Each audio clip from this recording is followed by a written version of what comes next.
My name is Jacob Hartog. I'm a researcher at Mathematica. I was a middle and high school teacher in New York and New Jersey for about 10 years, and now I work mostly with states and districts trying to implement technical assistance and research projects, including on the REL. And with me are Steve Glazerman. He's a senior fellow at Mathematica. He's an economist who studies, among other things, parental choice around schools, and has recently completed an experiment for the Department of Education studying how parents interact with school report cards.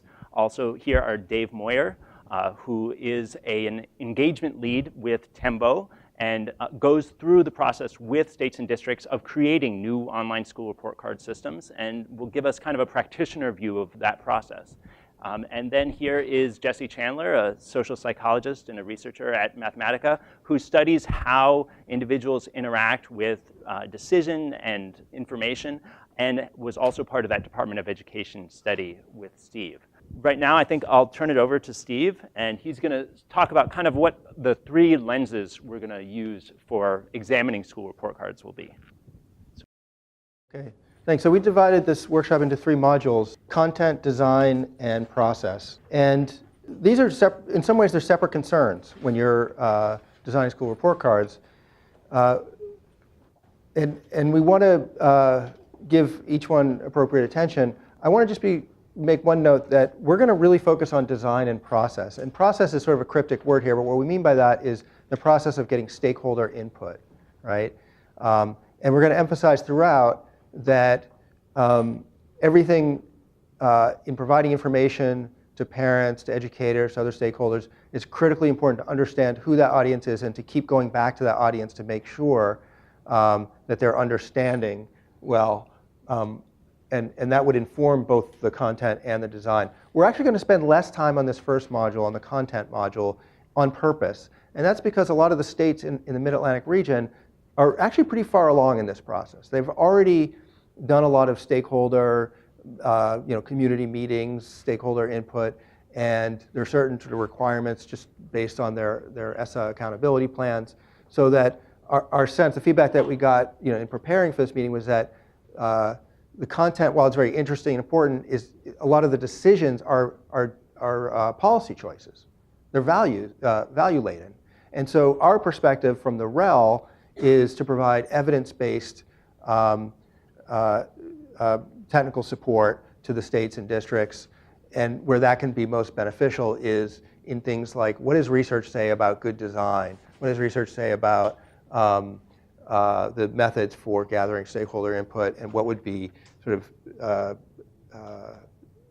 serving the purposes as defined by those states and districts. So, and a theme that we're going to come back to over and over is that you need to understand your audience. And I sort of, this is actually some more of a lesson that Dave from Tembo has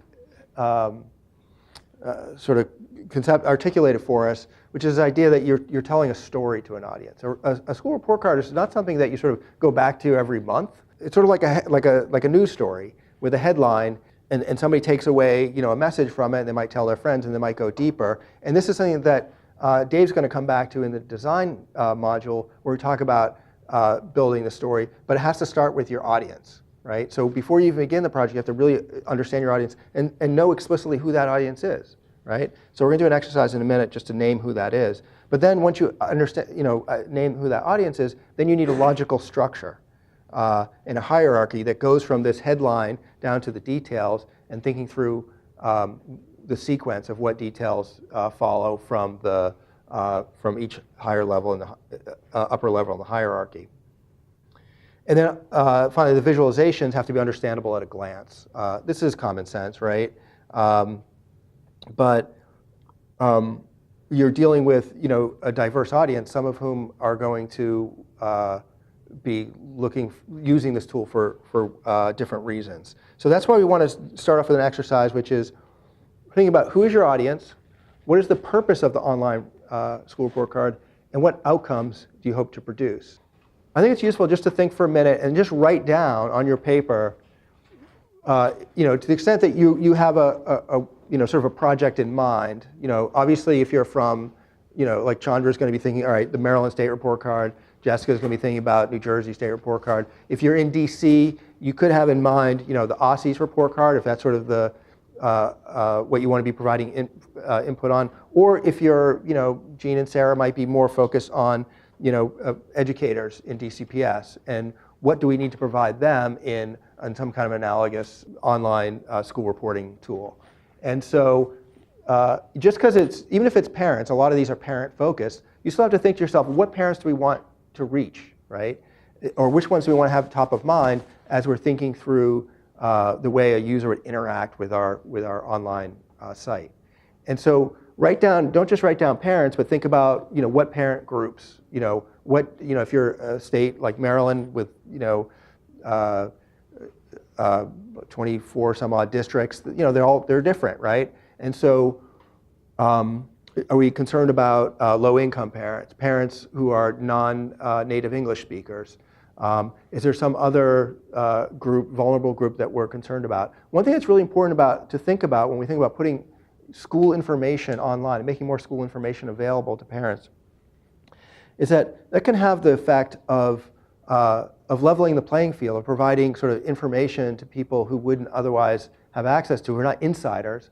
It can also have the opposite effect. It can exacerbate differences in information if the information is very easy to access to folks with advanced degrees or who are in the education world, who are already sort of insiders. So it's important to process who are we trying to reach here, okay? Think of those users. So any notes that you can write in that column are important to do. You may have in mind another audience. And one thing that might help is to think about the purpose. Now, in DC, we have a lot of school choice. So that might be one of the purposes, to help parents choose schools. So it's sort of a shopping function. But in other places, there isn't that much school choice. And so maybe, accountability, or maybe just sort of compliance with, an ESSA plan. Another possibility is that it's intended for educators to get feedback on, their work as educators, as school leaders, and so it may be school improvement as the purpose. So there's no right answer here, but you should write down, just so you're explicit, sort of, have top of mind, wait, why are we doing this? What are we expecting a user to do with the information? And then finally, this question about outcomes is something that I'm not sure everybody, people who design school report cards always think through explicitly. They probably do implicitly. But there's actually different outcomes. So we did, as Jacob mentioned, we did a study on school choice information. So it was specifically about this second purpose in our list here. But we measured several outcomes, one of which is how well do parents understand the information. So we, in the study that Jesse and I worked on, we gave parents like factual questions to answer to see how well, and they got to see different mock-ups of a school website that differed in various ways to see how well it influenced, how well they understood the information. That could be your main goal, but maybe your main goal is just to give them a tool that people like to use. If they don't like to use it, they're not going to use it, right? So ease of use is another outcome. And then satisfaction with the report card information is another outcome altogether. And these things could compete with each other, right? It could be very easy to use if it's real simple and doesn't have that, just a few top line, here's how many stars your school gets. That's real easy to use, but it might be satisfying if the people in your audience who you named up here really want to know about, why is it my school getting 4 stars or 2 stars? And then there may be specific behaviors. So one example is in school choice. You may actually prefer that parents be choosing schools on the basis of, let's say, academic performance or the academic offerings instead of, the ethnic composition of the school, right? That might be sort of a policy choice that you have. If so, it's good to be explicit about that, because all of the choices, the thing about designing school report cards is that there's so many decisions that you have to make. And I'm sure, is that fair to say? Okay, you're making tons and tons of decisions. And there's even decisions you're making without thinking about it, right? You have to present schools in some order, right?